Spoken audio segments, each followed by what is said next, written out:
원래 광해는 착하고 어질고 아주 영리한 사람이었습니다. 그러나 조정의 간신들과 사악한 정치꾼들의 위협에 극도의 스트레스를 받으면서 미치광이 폭군으로 전락을 해버려. 그래서 나중에는 인조반정으로 왕의 자리에서 폐위되고 조선은 훗날 청나라의 공격을 받아서 말할 수 없는 치욕을 당하게 되죠. 김은씨가 쓴 남한산성이라는 소설을 보면 참 얼마나 우리 민족이 괴롭힘을 당했는가. 옛날 어느 종편 TV에서 꽃들의 전쟁이라는 드라마를 만들었잖아요. 다 그걸 주제로 만든 드라마입니다. 영화 감독은 우리에게 물었습니다.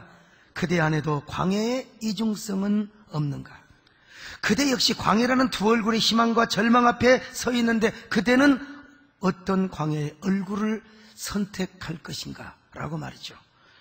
오늘 본문에 나오는 우시아라는 왕도 어두운 광해의 얼굴을 선택한 사람이었습니다. 그는 16살 때 왕이 되어서 52년간이나 남한국 유다를 다스렸던 왕이었습니다. 여호와 보시기에 정직히 행하였고 그리고 겸손하며 또한 다윗과 그리고 그 아버지 아마샤의 길로 행하였던 왕이었습니다. 역대하 26장 3절로 4절을 보실까요? 시작. 우시아가 왕이 오를 때의 나이가 16세라 예루살렘에서 52년간 다스리니라. 그의 어머니의 이름은 여골리하여 예루살렘 사람이더라. 우시아가 그의 아버지 아마샤의 모든 행위대로 여호와 보시기에 정직하게 행하여. 여러분, 특별히 그는 어린 나이 때부터 하나님을 찾았습니다. 하나님을 사모했습니다. 전심으로 하나님을 찾고 의지했습니다. 그런 그에게 하나님이 함께 하셔서 무슨 일을 만나든지 만사 형통하도록 축복해 주셨습니다. 자, 역대하 26장 5절을 보실까요? 시작. 하나님을 찾았고 그가 여호와를 찾을 동안에는 하나님이 형통하게 하셨더라. 여러분, 하나님을 찾을 때 하나님께서 형통케 하십니다. 여러분도 하나님을 찾을 만할 때 찾으시기를 바랍니다. 사모할 만할 때 사모하시기를 바랍니다. 그랬더니 그는요, 전쟁을 하면 무조건 이겼습니다. 누구와 싸우든지 승승장구하였단 말입니다. 역대하 26장 6절로 8절입니다. 시작. 우시아가 나가서 블레셋 사람들과 싸우고 가드 성벽과 야분의 성벽과 아스돗 성벽을 헐고 하나님이 그를 도우사 블레셋 사람들과 구르바알에 거주하는 아라비아 사람들과 마온 사람들을 치게 하신지라. 남먼 사람들이 우시아에게 조공을 바치매 우시아가 매우 강성하여 이름이 애굽 변방에까지 퍼졌더라. 세상의 애굽 변방에까지 우시아의 위세가 떨쳐졌단 말이요. 그뿐입니까? 그는 여러 성벽들을 헐고 성읍을 쌓았습니다. 망대도 많이 세웠습니다. 뿐만 아니라 그는 안보력과 국방력을 튼튼하게 준비를 해놓았던 거예요. 역대하 26장 9절을 보실까요? 시작. 우시아가 예루살렘에서 성 모퉁이 문과 골짜기 문과 성 구비에 망대를 세워 견고하게 하고 또 광야에 망대를 세웠다고 했잖아요. 자, 14절로 15절도 보실까요? 시작. 우시아가 그의 온 군대를 위하여 방패와 창과 투구와 갑옷과 활과 물맷돌을 준비하고 또 예루살렘에서 재주 있는 사람들에게 무기를 구원하게 하여 망대와 성곽 위에 두어 화살과 큰 돌을 쏘고 던지게 하였으니 그의 이름이 멀리 퍼지면 기이한 도우심을 얻어 강성하여짐이었더라. 여러분, 이처럼 그가 하나님 앞에 겸손하게 가며 정직한 삶을 살았을 때 날마다 승승장구하며 형통한 삶을 살았어요. 이 이유를 성경은 분명히 말씀합니다. 기이한 도우심, 인간으로는 할 수 없지만 하나님이 도와주시는 특별한 은총을 받아서 그가 강성하게 되었습니다. 그런 하나님의 은혜가 여러분에게 있기를 바랍니다. 기이한 축복이 있기를 바랍니다. 그런데 어느 날부턴가 우시아 왕이 교만해지기 시작한 거예요. 자신이 잘나고 똑똑해서 그렇게 형통한 삶을 살 줄 알고 착각을 했어요. 그래서 교만하기 시작했습니다. 그 교만이 영적인 월권 행위로 나타나게 된 겁니다.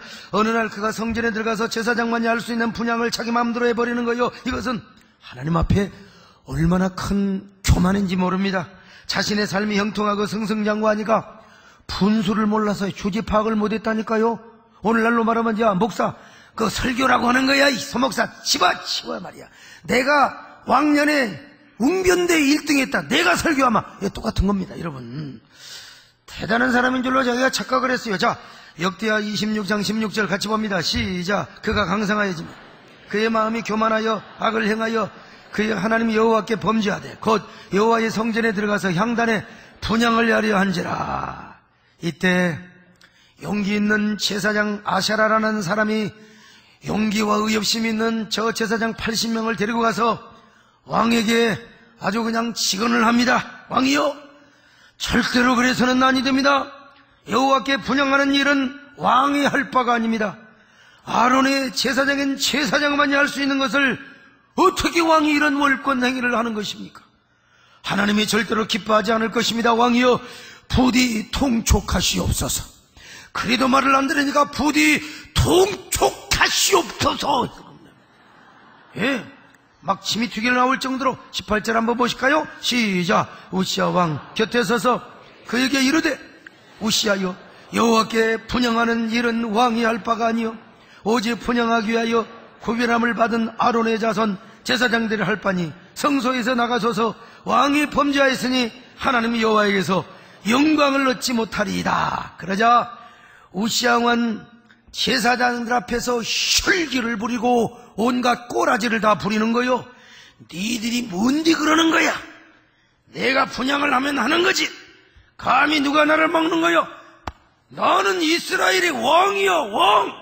그러면서 자신의 고집을 꺾지 않고 감히 하나님의 존전에서 분향을 해버렸어요. 여러분, 여기 웃기는 짜장면입니다. 바로 이 모습을 하나님이 보셨어요. 그리고 하나님께서 당장 우시아를 치신 거요. 그래서 우시아 왕은 나병, 곧 한센병에 걸려버리고 만 것입니다. 19절로 20절을 보실까요? 시작. 우시아가 손으로 향로를 잡고 분향하려 하다가 화를 내니 그가 제사장에게 화를 낼 때 여호와의 전한 향단 곁 제사장들 앞에서 그의 이마에 나병이 생긴지라. 대제사장 아샤라와 모든 제사장이 왕의 이마에 나병이 생긴 것을 보고 성전에서 급히 쫓아내고 여호와께서 치심으로 왕도 속히 나가니라. 여기 성경에 나병이라고 있는데 요즘은 우리는 나병이라고 하지 말고 한센병이라고 하는 게 좋습니다. 우시아가 교만하여 혈기를 부리고 난리를 피우르더니 바로 그 자리에서 즉시 이마박에 한센병이 딱 생겨버리는 거예요. 그냥 이마박에 사람들이 보기에도 그냥 이게 한센병이 바로 생겨버리는 거예요. 여러분, 한센병은 금방 생기는 게 아닙니다. 이 한센병은 아주 그냥 그 몇 년 있어야 이게 발병이 되고 나타나게 되는 거거든요. 근데 하나님께서 막 즉각적으로 당신의 기적을 행하사 하나님이 그냥 당신의 능력으로 한센병에 즉시 발병이 되도록 만들어버린 겁니다. 여러분, 한센병이 뭔 줄 아세요? 옛날에는 한센병을 문둥병이라고 했는데 요즘 그런 말 삼가해야 됩니다만은요, 이 병은 하늘로부터 저주를 받은 병이라고 여겨졌습니다. 물론 요즘은 그렇게 생각해서는 절대로 안 됩니다. 한센병이 잘못 알려진 부분도 있고 오해된 부분도 많아요. 그리고 요즘은 얼마든지 고칠 수 있는 병입니다. 제가 그러나 어쩔 수 없이 당시에 그 병이 얼마나 참혹했던가를 가르쳐주기 위해서 제가 어쩔 수 없이 하는 말이니까요. 구약시대나 예수님 당시에는 한센병이야말로 참으로 저주받는 병으로 여겨졌어요. 특별히 당시에는 한센병이 치료가 안 되니까 아예 한 번 걸리면 손 쓸 수도 없었고 한 번 걸리면 그 병을 앓으며 평생 그렇게 죽어야 했습니다. 그러니 당시 한센병은 죽음의 시작이나 다름이 없었어요. 한 번 걸렸다면 그때부터 거의 죽은 사람으로 여생을 살다가 죽어야 했어요. 그래서 이스라엘 사람들은 이 한센병이야말로 악마가 가져다주는 병이요, 하나님 앞에 저주를 받아서 하나님의 은총 밖으로 쫓겨나기 위해서 바로 걸린 병이라고 생각을 했어요. 따라서 당시 사람들이 한센병 왕자를 볼 때는요, 불쌍히 여기기보다는 오히려 부정하게 여겼습니다. 그래서 당시에는 한센병에 걸리면 아무리 사랑하는 남편이나 아내라도 같이 살 수가 없어요. 가정에서 쫓겨납니다. 격리가 되어서 집 밖으로 쫓겨나야 했습니다. 그리고 집 밖에서 한센 환자들끼리 모여서 살 수밖에 없었어요. 완전히 가족으로부터 버려진 삶을 살아야 했습니다. 하나님과의 관계도 단절이 되었어요. 사람들을 만날 수 없습니다. 그들은 가족 공동체로부터 완전히 소외된 사람들이었습니다. 그러니까 그들은 함부로 길거리에 나오지도 못했습니다. 여러분, 만약에 어쩔 수 없이 일부러 길거리에 나오면 건강한 사람이 저 멀리 있으면 부정하다, 부정하다, 부정하다, 외치고 다녔어요. 그리고 가까이 오면 건강한 사람들이 돌을 던졌습니다. 그래서 당시에는 돌에 맞아 죽은 한센 환자도 있어요. 이거 얼마나 불쌍한 일이었습니까, 여러분? 이것은 자, 역대하 26장 21절 시작. 우시야 왕이 나병 환자가 되매 여호와의 전에서 끊어져 별궁에서 살았으므로 별궁에서 살다가 그냥 죽었어요. 그렇습니다, 여러분. 사람은 교만하면 안 됩니다, 여러분. 어떤 경우도 교만하지 마시기를 바랍니다. 하나님은 교만한 자를 대적하시고 겸손한 자에게 은혜를 베푸신다고 하셨어요. 하나님은 어떤 자와 싸운 줄 아세요? 교만한 자와 싸웁니다. 못났다고 부족하다고 하나님 앞에 철철 비는 놈한테는 하나님은 절대로 싸우지 않아요. 하나님은 교만한 자와 싸우십니다. 교만하면 패해요. 왜냐면 먼저 교만하면 우리의 심령이 병들어요. 심령이 병들어. 심령이 한센병이 된다. 교만병이 들면 여러분 이거 고칠 수가 없어요. 우리 삶도 망가지게 되게 되어 있습니다, 여러분. 그러니까 교만해서는 안 된다 이 말이요. 우시야 왕이 왜 교만했을까? 왜 교만하기 시작했을까요? 형통하고 승승장구하기 때문이었을까요? 교만의 이유가 형통하고 승승장구하며 강성하게 되었기 때문에 그의 명예와 권력이 더 확장이 되기 때문에 여러분 교만했을까요? 그렇다면 오늘날 형통하고 승승장구한 사람은 무조건 다 교만하게 되는 것입니까, 여러분? 돈 많이 벌고 잘 나가고 형통하면 모든 사람들이 다 교만하게 되는 걸까요? 요즘으로 말하면 교회 부흥도 안 돼요. 전도도 안 돼요. 그런데 우리 교회 여러분 지금 다 서울 장안에 가면 부흥되는 교회가 몇 교회 있는데 그 중에 하나가 세된 교회라 그러면 여러분 여기 소목사도 분명히 교만해야 되는 걸까요? 물론 그럴 가능성은 동의합니다. 그러나 그것이 직접적인 이유가 될 수는 없어요. 형통하고 승승장구하고 강성하기 때문에 무조건 모든 사람들이 다 교만하게 된다면 여러분 형통해서는 안 됩니다. 여러분들의 승승장구해서는 절대로 안 됩니다. 왜? 승승장구하고 형통하면 그것은 저주이기 때문에 그래요. 그건 절대로 축복이 될 수가 없어요.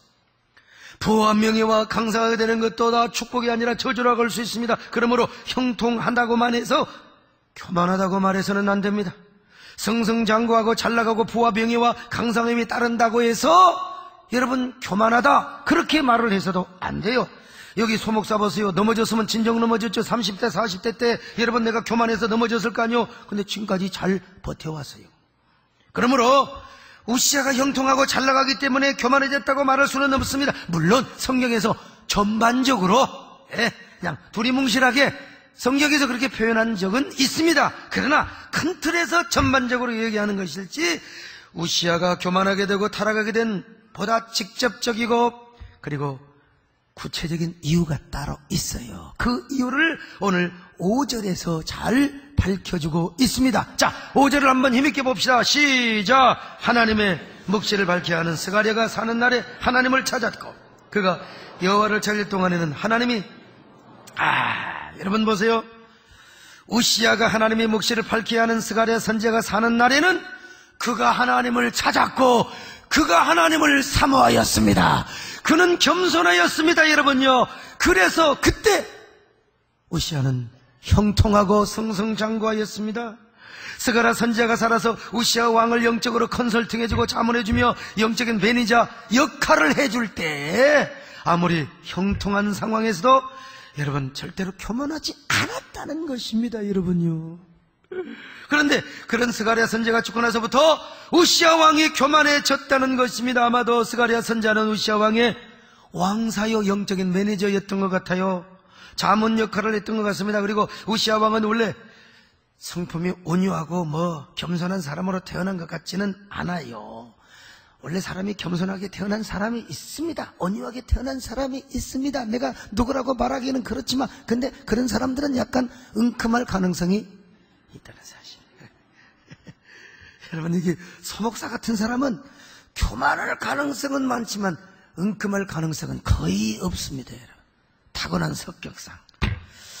그래서 이 스가랴 선지자가 우시야 왕에게 족쇄처럼 자문 역할을 하고 잔소리를 많이 했던 것 같아요. 뭘 가지고? 하나님 말씀을 가지고 성경적 세계관과 가치관을 가지고 맨날 이런 얘기를 했을 거예요. 왕이요, 왕처럼 복받을 자가 어디가 있습니까? 세상에 16살 때부터 왕이 되다니요. 그때부터 왕께서는 얼마나 하나님을 간절히 찾았나요? 하나님만 의지하고 사모했지 않습니까? 그런 왕에게 하나님은 얼마나 복을 주셨습니까? 16살 때부터 왕이 됐는데 안티하는 놈이 한 분이라도 있었습니까? 무슨 일을 하든지 승승장구했잖아요. 전쟁을 해도 이겼잖아요. 군사들이 많잖아요. 국방력이 세잖아요. 성읍을 얼마나 많이 지었습니까? 이 모든 것은 다 하나님이 왕에게 은혜를 베풀어 주신 축복의 결과입니다. 그러므로 왕께서 반드시 명심해야 될 것이 하나 있는데 바로 죽는 그날까지 겸손하는 것이옵니다. 하나님은 교만한 자를 대적하시며 겸손한 자에게 은혜를 베푸신다고 하셨지 않습니까? 그러므로 왕이요, 부디 겸손하셔야 됩니다. 절대로 교만해서는 아니 되옵니다. 교만하면 하나님의 원수가 되는 것입니다. 그러므로 왕이요, 끝까지가 아닙니다, 여러분. 끝까지 겸손을 지키셔야 됩니다. 겸손을 통해서 지금까지 받은 하나님의 축복을 반드시 지켜야 됩니다. 왕이여 동촉하옵소서. 참, 아마 스가랴 선지자는 날마다 이렇게 척새처럼 계속 얘기했을 겁니다. 하나님의 말씀을 가르치고 또 가르치면서, 그러니까 스가랴 선지자가 사는 동안에는 우시야 왕이 교만할 수가 없어요, 여러분요. 아무리 온유하고 겸손하게 태어난 사람도요, 하나님 말씀 없으면 교만해요. 순간적으로 교만해버려. 그러나 여러분, 교만한 성격을 가지고 태어난 사람도 하나님의 말씀이 언제나 왕노릇하고 성령의 다스림과 그리고 영적인 지도자 권위 아래에 있으면 여러분 겸손하게 되어 있는 겁니다, 여러분. 그래서 스가랴 선지자가 살아있는 동안에는요, 우시야 왕은 교만하지 않았습니다. 승승장구에도 교만하지 않았습니다. 아무리 형통하고 강성하며 부와 명예와 권력이 따라도 교만하지 않았습니다. 여러분도 겸손하시기 바랍니다. 교만하지 마시기를 바랍니다. 옆 사람 보고 인사 좀, 어쩌면 그렇게 겸손하게 생기셨습니까? 오바이트 하지 마시고 그냥 악수하시면서 어쩌면 그렇게 아주 그냥 안 교만하게 생기셨습니까? 따라할 때 따라하는 사람이 겸손한 사람이고, 이거 유치하게 이런 사람이 교만할 가능성이 많은 사람이요. 그런데 여러분, 스가랴 선지자가 죽고 나서부터 교만해졌다는 것에 더 이상 스가랴 선지자의 족쇄 같은 충고를 들을 수가 없었어요. 여러분도 여기 소목사가 살아있을 때 행복해 하시길 바랍니다. 그 무슨 설교할 때 옆 사람을 보고 그때가 좋았지, 한없이 좋았지,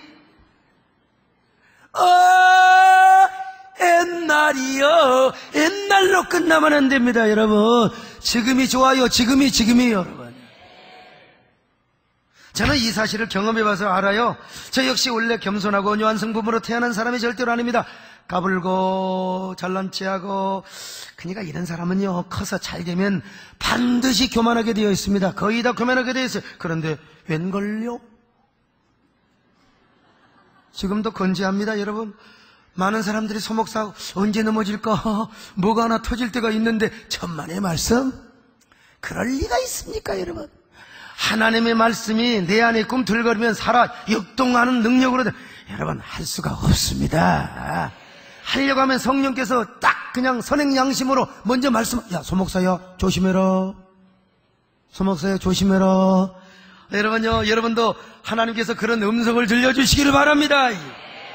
제가 여러분 본성어도 까불고 금방을 떨었으면 진작 우리 역에 미금역에 있는 저 비닐 인형처럼 까불다 망했습니다. 이 끝이요. 까불다. 특별히 저에게는 하나님께서 이 겸손의 비밀을 주셨어요. 하여간 젊을 때부터, 야, 소목사야, 겸손해라. 특별히 우리 정금성 권사님 같은 촉새 같은 양반을 저에게 영적인 매니저로 허락해 주셨어요. 겸손 타령, 새가 날아든다 온갖 찹새, 그 중에서 찹새가 뭐요? 교만의 새입니다. 교만의 영이 저에게 딱 와버리면은, 아이고 소목사 자네는 겸손해야 되네. 하나님께서 늘 겸손하라고 하시네. 겸손해야 하나님이 이 사람을 더 큰 복을 준다네. 자네 이 사람아 옛날에 올챙이 시절을 생각을 하거나 이 사람아 겸손해야 다윗왕처럼 하나님이 더 귀하게 쓰신다네. 할렐루야. 머릿속이 박혔어. 제가 여러분 무슨 말씀을 드리려고 한 줄 아세요? 그만큼 우리에게 영적인 지도자가 중요하다. 우시야 왕도 스가랴 선지자가 있을 때는 교만하지 않았어요. 형통하고 승승장구에도 교만하지 않았다니까요. 오히려 스가랴 선지자의 영적인 권면과 가르침을 듣고 더 겸손하게 하나님을 찾았습니다. 하나님을 섬겼습니다. 그랬을 때 잘 되었습니다. 그랬을 때 겸손하였습니다. 승승장구하였습니다. 하나님이 더 복을 주었습니다. 여러분에게 이런 은혜가 있기를 바랍니다. 그러나 그의 곁에 스가랴 선지자가 떠났을 때가 문제라니까. 영적인 지도자가 그의 곁에 사라졌을 때 내가 누군가를 몰라. 나는 누구인가 헷갈려. 내가 막 대단한 사람인 줄 알아버렸어. 주지 파악을 못했어요. 그래서 스스로 교만에 빠져서 여호와의 성전에서 제 멋대로 분향을 하다가 그만 이맛박에 한센병이 딱 그냥 발병돼 버렸어요. 다윗왕 같은 경우를 보세요. 다윗왕은 한순간에 실수도 했던 사람이요. 그러나 항상 자기 옆에 영적인 지도자를 가까이 두었습니다. 성전을 지으려고 할 때도 나단 선지자에게 범죄하여 그냥 깨닫지 못할 때도 여러분 나단 선지자의 말을 듣고 당장 회개를 했지 않습니까? 그래서 다윗은 아무리 큰 복을 받아도 교만하지 않았어요. 여러분 저 다윗을 중심으로 천하 평천하 통일을 해도 여러분 다윗은 절대로 멸망의 길을 가지 않았어요. 그러므로 이런 걸 볼 때 옛날이나 지금이나 오늘이나 옛날이나 하나님의 말씀을 가르치는 지도자가 얼마나 중요한지 모른다는 사실을 여러분이 아시기를 바랍니다. 얼마나 이 세상에 지도자들이 많습니까? 정치 지도자, 경제 지도자, 문화예술 지도자, 아이고 정직한 지도자, 섬기는 지도자 많이 있잖아요. 근데 여러분 신앙생활하는데 가장 중요한 지도자가 뭐냐? 하나님의 말씀을 가르치는 지도자입니다. 역대하 26장 5절에서요 우시야가 하나님을 찾았다고 있는데 이게 무슨 말이냐? 모든 인생의 필요와 응답을 하나님에게서 찾으며 하나님만을 신실하게 섬기는 신앙의 자세를 가졌단 말이요. 그러니까 아무리 교만한 성품 그리고 까부는 성품을 가졌던 우시야라 할지라도 하나님이 없이는 못 산다는 거예요. 하나님이 없이는, 그대 없이는 못 살아. 주님 없이는 못 살아. 주님 없이는 못 산다는 겁니다. 앉으나 서나 주님 생각을 외쳤어요. 그런데 이런 자세가 어느 날까지 제한되었느냐? 스가랴 선지자가 사는 날 동안이라고. 다시 말하면 왕의 영적인 스승인 스가랴의 가르침 아래 있었던 날 동안만 그렇게 했다는 것입니다. 여러분, 아이고, 그러니까 여러분 영적 지도자가 이렇게 중요하다는 거예요. 자, 그러면 그 스승 스가랴는 어떤 사람이었느냐? 기도를 많이 했느냐? 전도를 많이 했느냐? 다 중요하죠. 여러분, 성경은 분명히 말씀합니다. 하나님의 묵시, 즉 하나님의 말씀을 밝히 아는 자라고 했습니다. 여러분, 다시 말하면 참된 영적인 스승은 하나님의 말씀을 밝히 알고 그 말씀으로 가르치는 지도자를 의미한다는 것입니다. 사랑하는 여러분요, 말씀을 가르치는 자가 귀한 사람입니다. 그래서 이스라엘 백성들은 말씀을 가르치는 자, 그들을 랍비라고 했는데 아버지하고 둘이 물에 빠져 죽을 위기에 있어도 아버지를 구하지 않고 먼저 랍비를 구해. 그만큼 랍비, 하나님의 말씀을 가르치는 자를 존중히 여겼던 것입니다. 여러분도 이런 존중히 여기는 마음을 가지시길 바랍니다. 그런데 오늘날 이 시대 트렌드는 말씀을 가르치는 영적인 지도자들을 존중히 여기지 않으려는 그런 못된 경향을 가지고 있어요. 악의적으로 죄종을 끌어내리고 영적인 지도자를 폄훼하는 사조가 있단 말이요. 여러분, 이러한 풍조와 사조에 따라서 막 군중들이 막 부안해동식으로 막 따라갑니다. 이걸 뭐라고 하느냐? 쏠림 현상이라고 그래요. 그래서 교회에서도 막 누가 막 우리 목사님이 어쨌다네 저쨌다네 나중에 보니까 별것도 아닌데 너도 나도 쏠림 현상에 막 휩쓸려서 목회자를 비난하고 막 끌어내리려고 한다 이 말이요. 여러분, 병들어서 그래요. 또 병들지 않아도 멋모르고 그렇게 따라가게 되면 그 영혼이 병들어요. 그 영혼이 병들어요. 교회도 병들어요. 풍비박산이 납니다. 여러분, 그런 사람들 되면은 영적인 질병이 문드러지고 썩고 그냥 흘러내리는 비용이 몰라. 그러나 여러분, 정말로 하나님 은혜가 내면에 가득한 사람은 그럴 수가 없습니다. 하나님의 축복을 귀히 여기는 사람은 절대로 그럴 수가 없어요. 왜? 이 길은 망하는 길이다. 이 길은 망하는 길이다. 저주받는 길이다. 내 영혼이 병들게 되는 길이다. 내 자녀들이 절대로 복받지 못한 길이다. 이걸 알아요. 그러니까 이런 사람은 오히려 여러분 주의 종을 더 존중히 여깁니다.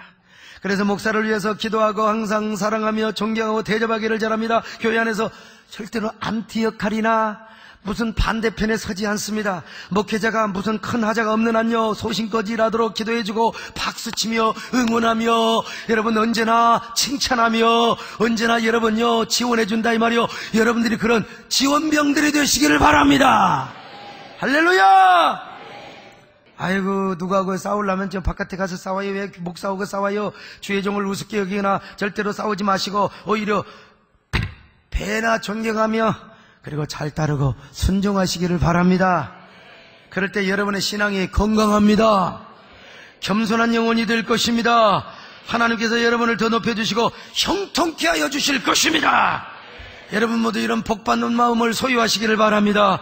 복받는 길을 가시기를 바랍니다. 더 겸손할 뿐만 아니라 승승장구하고 형통하는 은혜가 여러분에게 있게 될 것입니다.